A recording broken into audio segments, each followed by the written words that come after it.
दत्तगुरु मार्गावर आल्यावर माणूस एकटा का पडतो? अवधूत चिंतन श्री गुरुदेव दत्त.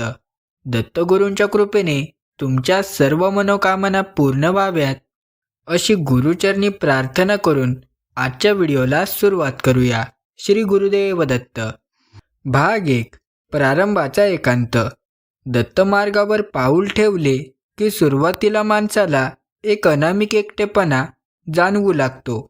कौटुंबिक चर्चा, मित्रांच्या गप्पा आणि समाजातील कार्यक्रमात पूर्वीसारखे मन रमत नाही. हा बदल इतरांना विचित्र वाटू शकतो, पण ही तुमच्या चित्तशुद्धीची पहिली पायरी असते. श्री गुरूंच्या दर्शनाची ओढ लागली की जगाचा कोलाहल आपोआप शांत होतो. बाह्य जगाशी असलेले तुमचे भावनिक धागे हळूहळू सैल होऊ लागतात. हा प्रवास स्वतःच्या शोधाचा असल्याने इतरांची सोबत सुटणे स्वाभाविक आहे. दत्त महाराज जेव्हा आयुष्यात येतात तेव्हा त्याआधी अनावश्यक गर्दी दूर करतात, जेणेकरून तुम्ही फक्त त्यांच्या आणि स्वतःच्या अस्तित्वाशी जोडून घेऊ शकाल. भाग 2. मायेचा पडदा सरकणे. दत्तगुरूंच्या सानिध्यात आल्यावर माणसाला माया म्हणजे काय हे उमजू लागते. नातेसंबंध, प्रतिष्ठा आणि संपत्ती या गोष्टींमधील अनित्यतेचा अनुभव येऊ लागतो. जेव्हा आपण सत्याच्या मार्गावर चालतो तेव्हा असत्याची सोबत सुटतेच. लोक तुम्हाला बदललेला मानतात कारण तुमचे प्राधान्यक्रम बदललेले असतात. हा एकटेपणा म्हणजे प्रत्यक्षात एक प्रकारची फिल्टर प्रक्रिया आहे. दत्तप्रभू तुमच्या आयुष्यातून अशा व्यक्तींना दूर करतात ज्या तुमच्या आध्यात्मिक प्रगतीत अडथळा ठरू शकतात. हा काळ कठीण वाटला तरी तो तुमच्या अंतर्मनातील शुद्धीकरणासाठी अत्यंत आवश्यक आहे. एकटे पडणे म्हणजे ईश्वराच्या अधिक जवळ जाण्याची संधी असते. भाग 3. वैराग्याची पहिली ठिणगी. दत्त मार्ग हा प्रामुख्याने वैराग्याचा मार्ग आहे. अवधूत चिंतनाचा अर्थच त्याग करणे असा होतो. जेव्हा मनात वैराग्य होते तेव्हा भौतिक सुखांची ओढ संपते. लोकांच्या गर्दीत राहूनही साधक स्वतःमध्येच मग्न राहतो. हे वैराग्य माणसाला अंतर्मुख करते. बाह्य जगात आनंद शोधणे थांबवले की माणूस जगाच्या नजरेत एकटा पडतो. हा एकटेपणा म्हणजे रिकामेपणा नसून तो पूर्णत्वाकडे जाणारा प्रवास आहे. दत्त महाराज आपल्या भक्ताला जगाच्या कोलाहलातून बाहेर काढून एकांतात स्थिर करतात. तिथेच खऱ्या साधनेला सुरुवात होते. वैराग्य हेच या मार्गावरील महत्त्वाचे लेणे ठरते. भाग 4. विचारांची भिन्नता. सामान्य माणूस संसारात सुख शोधतो तर दत्त मार्गावरील साधक शांती शोधतो. विचारांची ही भिन्नता माणसाला सामाजिक स्तरावर एकटे पाडते. तुमच्या गप्पांचे विषय बदलतात, तुमचे वागणे संयमित होते आणि तुमची दृष्टी व्यापक होते. लोकांसाठी जे महत्त्वाचे आहे ते तुमच्यासाठी गौण ठरते. यामुळे संवादाचे पूल तुटल्यासारखे वाटतात.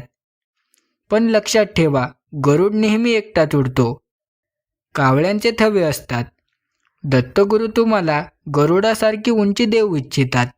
हा वैचारिक एकांत तुम्हाला तुमच्या ध्येयावर लक्ष केंद्रित करण्यास मदत करतो. जगाशी तुटलेले नाते हे देवाशी जोडल्या गेलेल्या नात्याची खूण आहे. भाग 5. अहंकाराचा विच्छेद. दत्त महाराज पहिल्यांदा माणसाच्या अहंकारावर प्रहार करतात. अहंकार जाणण्यासाठी माणसाचा मान सन्मान आणि जनसंपर्क कमी केला जातो. जेव्हा कोणी तुमचे ऐकत नाही किंवा तुम्हाला महत्त्व देत नाही तेव्हा तुमचा अहंकार दुखावला जातो. याच स्थितीतून नम्रता जन्माला येते. एकटे पडल्यामुळे माणसाला आपल्या चुका आणि स्वभावदोष स्पष्ट दिसू लागतो.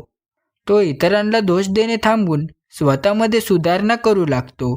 हा एकांत तुम्हाला स्वतःचा आरसा दाखवतो. अहंकार गळून पडला की उतरतो की उरतो तो फक्त दत्त. या प्रक्रियेत एकटे पडणे ही एक आवश्यक शस्त्रक्रिया आहे जी तुमच्या आत्म्याला अहंकारमुक्त करण्यासाठी केली जाते. भाग 6. परीक्षा पाहणारा काळ. दत्तमार्ग हा तलवारीच्या धारेवरून चालण्यासारखा आहे. इथे गुरु आपल्या शिष्याची कठोर परीक्षा घेतात. या परीक्षेत कधीकधी जवळची माणसेही साथ सोडतात. आर्थिक अडचणी किंवा शारीरिक व्याधींच्या काळात जेव्हा तुम्ही एकटे पडता तेव्हाच तुमच्या श्रद्धेची खरी कसोटी लागते. सगळे असताना देव आहे म्हणणे सोपे आहे, पण कोणी नसतानाही देव माझा आहे ही जाणीव निर्माण करण्यासाठी हा एकांत महत्त्वाचा असतो. दत्त महाराज तुम्हाला अशा वळणावर आणतात जिथे तुम्हाला फक्त त्यांच्यावरच विसंबून राहावे लागते. हा एकांत तुम्हाला स्वावलंबी आणि आध्यात्मिकदृष्ट्या खंबीर बनवण्यासाठी गुरूंनी रचलेला एक सुंदर खेळ असतो. भाग 7. प्रकृती आणि पुरुष. या मार्गावर आल्यावर निसर्गाशी नाते जोडले जाते. माणसांच्या गराडापेक्षा झाडे, पक्षी आणि प्राण्यांच्या सहवासात अधिक सुख मिळू लागते. प्रकृतीशी एकरूप होताना मानवी समाज दूर गेल्यासारखा वाटतो. दत्त महाराज स्वतः दिगंबर आहेत. ते निसर्गाचे प्रतीक आहेत. त्यांच्या मार्गावर चालणारा साधक जेव्हा निसर्गातील चैतन्य अनुभवू लागतो तेव्हा त्याला मानवी सोबतीची गरज भासत नाही. हा एकटेपणा नसून एकत्व आहे. तुम्हाला वाटणारा एकटेपणा हे प्रत्यक्षात वैश्विक ऊर्जेमध्ये विलीन होण्याची प्रक्रिया आहे.